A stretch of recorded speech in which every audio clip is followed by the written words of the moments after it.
نئی دہلی کے زیر انتظام کشمیر میں اب مردوں کے ساتھ خواتین بھی پولیس اور دوسرے حفاظتی دستوں پر پتھراؤ کرتی نظر آ رہی ہیں۔ اگرچہ ماضی میں بھی سنگ بازوں کے ہجوموں میں خواتین جا بجا نظر آئی تھیں، یہ پہلی مرتبہ ہے کہ طالب علموں کے حالیہ مظاہروں کے دوران طالبات پولیس اور نیم فوجی دستوں پر پتھراؤ کرنے والوں میں پیش رہیں۔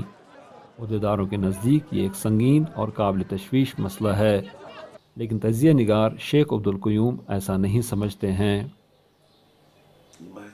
دیکھیے، وہ فارمیٹیو مائنڈ ہے، وہ ہمارے بچے ہیں، وہ ہماری بچے ہیں، ان کے ذہنی اور جسمانی ارتقاء ابھی ہو رہی ہے، وہ بڑک جاتے ہیں، اور جو یوتھ ہے یہ کہتے ہیں بوائلنگ بلڈ ہے، یہ بڑکے گا، تو اس کو آپ نے ایڈریس کرنا پڑے گا۔ اور آپ نے یہ بھی سوچنا ہے کہ وہ سکول کی وردیاں پہن کے بچیاں اتنا بڑا ہلا ہنگامہ کیوں کر رہے ہیں؟ دیکھیے، آپ ان کو یہ عسکری پسند تو نہیں کہہ سکتے نا، وہ تو آپ ہی کے اپنے بچے ہیں، مگر جو اینگر ہے اس کو تو ایڈریس کرنا ہے نا، وہ کیوں اتنے ناراض ہیں؟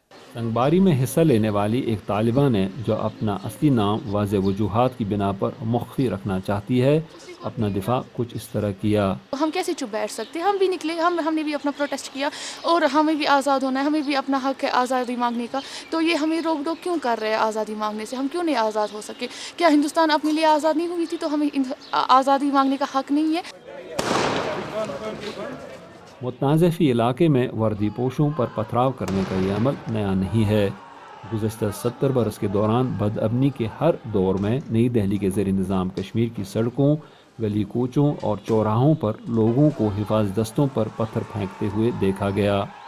یہ سرگرمی جولائی 2016 میں مقبول عسکری کمانڈر برہان وانی کی ہلاکت کے بعد اپنے عروج پر نظر آئی۔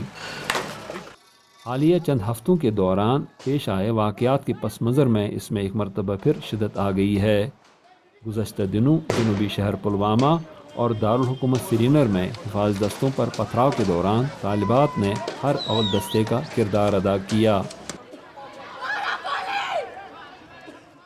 سنگ باری کی سرگرمی میں طالبات اور دوسری خواتین بڑھ چڑھ کر حصہ لینے لگی ہیں۔